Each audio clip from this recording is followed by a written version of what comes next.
The rain came down in sheets the night Emma Harper drove into the forgotten town of Hollow Creek. The town wasn't on most maps anymore. Its population dwindled decades ago after the local industries shut down. But there was one place in Hollow Creek that still carried a reputation across the state: the Hollow Creek Asylum. Built in 1912, it had once been one of the largest psychiatric facilities in the Midwest.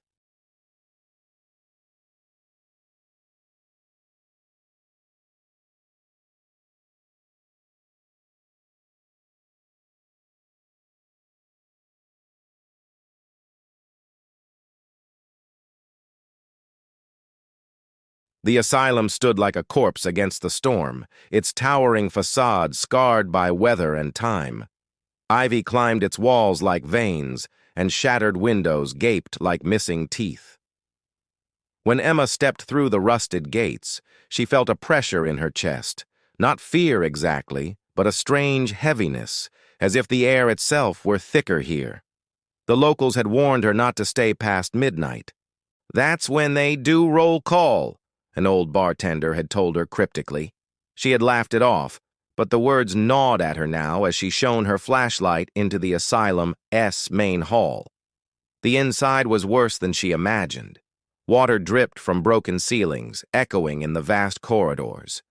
The peeling paint curled away like old skin.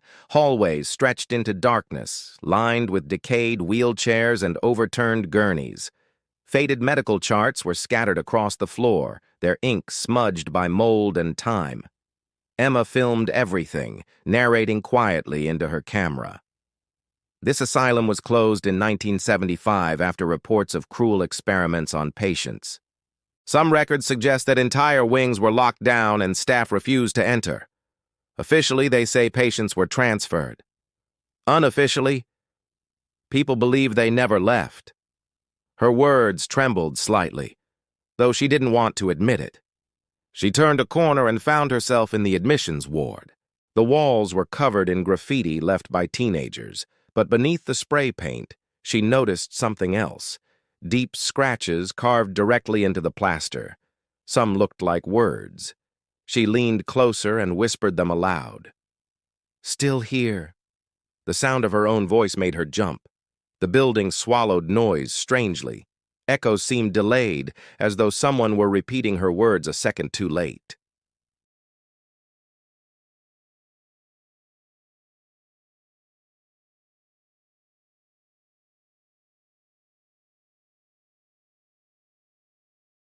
For one terrifying heartbeat, she thought it was a person. But as the light steadied, she saw it was a mannequin. Headless, rotting, probably left behind for training purposes. She exhaled sharply, laughing nervously into the camera. "Someone has a sick sense of humor," she muttered. But then the flashlight flickered, and in the brief moments of darkness, the mannequin seemed to move. Just an inch.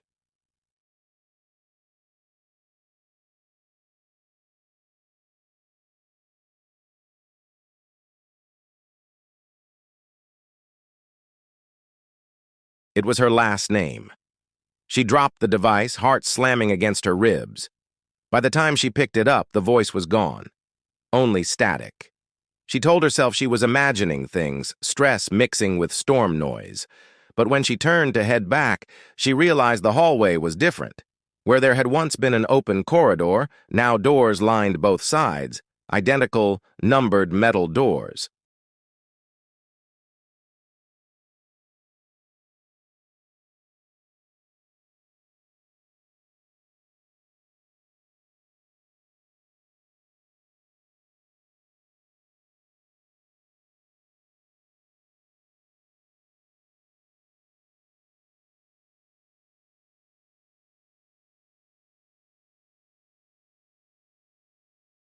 They stood in perfect lines, unmoving, staring at her with hollow eyes.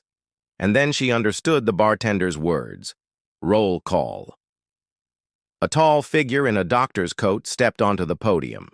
His face was hidden behind an old surgical mask, his eyes black pits. His voice was deep, commanding, echoing through the courtyard. "Patient Harper, present." The crowd of patients turned their heads in unison toward her.